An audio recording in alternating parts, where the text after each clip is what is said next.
comentario, querido Paco, luego de ver estas imágenes. Tú también lo has documentado varias veces, cómo es que había accesos fáciles a ese búnker de Genaro García Luna, cómo es que, pues en todo caso, tendrían ahí varias reuniones, supuestamente habrán llegado pues algunos personajes que hoy resultan muy infames a el búnker en Constituyentes. ¿Qué nos puedes decir de esto, Paco? Mira, Toño, Jaime, yo les platicaba, yo lo conocí porque en aquella época, yo vivía en Toluca. Bueno, mucha de mi vida casi siempre la hago en el Valle de Toluca. Me es muy complicado adaptarme a vivir en la Ciudad de México. Siempre he pensado que ya son demasiados, así que busco las salidas. Y bueno, pues mi madre era del Valle de Toluca, así que busco salida hacia donde vive su familia. Así que todos los días iba y venía, como lo hacen decenas de miles de personas que van del Valle de Toluca a la Ciudad de México todos los días. Y de pronto se me hizo raro ver ahí esa zona que conozco, diría, como la palma de mi mano, y que tienes razón. Es la entrada y la salida a Toluca, y está muy cerca del cuartel de guardias presidenciales, muy cerca del Estado Mayor, de lo que era el club de diversión y saneamiento y esparcimiento del Estado Mayor Presidencial, y muy cerca de Los Pinos. Así que eso fue en aquella época que preparaba un libro sobre Calderón. Me llamó la atención y bueno, me empecé a meter a lo que después descubrí que iba a ser, no era el búnker, era el refugio antiaéreo. Imagínate, ese era el concepto que tenían, un refugio antiaéreo para proteger al presidente. Y sí, habían seducido, digo yo la palabra, pero es otra en realidad. La gente, yo la escribí hace rato, Genaro García Luna sedujo, y una persona me dijo, no, son prensa chayotera. Y tiene razón, es una prensa muy vendida, sicarios de la información. Entonces, bueno, yo la empecé a documentar poco a poco, y recuerdo mucho aquella vez. Y mira, el encuentro en el que la hizo pública fue con una periodista de Estados Unidos que se llama Katie Couric, ¿sí? En un noticiero a nivel nacional en Estados Unidos. Y yo recuerdo mucho, porque otra vez lo leo, porque eso fue lo que me impactó, y por eso lo escribí, y de la presentación que le hizo Felipe Calderón a la prensa de Estados Unidos.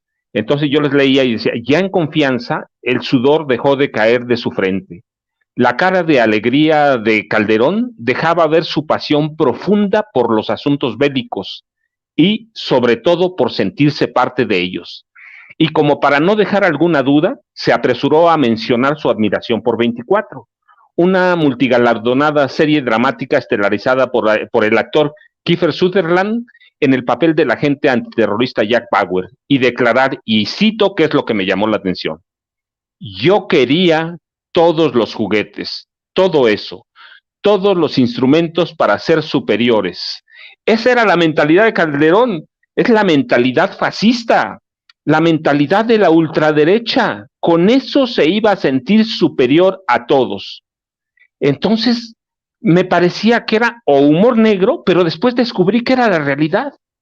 Calderón es un hombre muy bélico y utilizaba como matón a Genaro García Luna. Y García Luna era un hombre sangriento que utilizaba como mecenas a Felipe Calderón Hinojosa.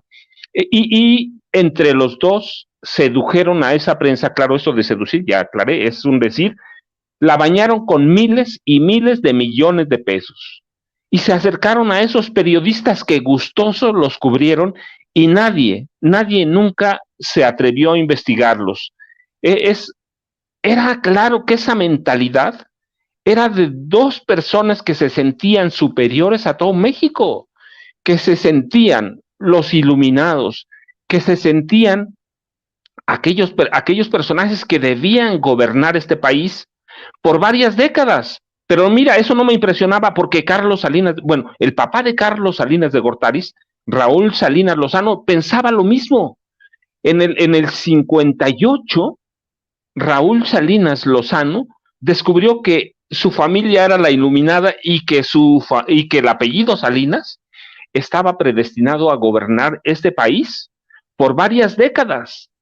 Cuando llegó Carlos Salinas de Gortari a la presidencia, dije, por fin llegamos. Y Carlos Salinas de Gortari lo que hizo fue eso, imponer un sistema de gobierno o adaptarlo, porque en realidad el que lo impuso fue Miguel de la Madrid Hurtado, adaptarlo muy bien, retomarlo e impulsar una generación de políticos que están todavía bajo su control, como Felipe Calderón Hinojosa.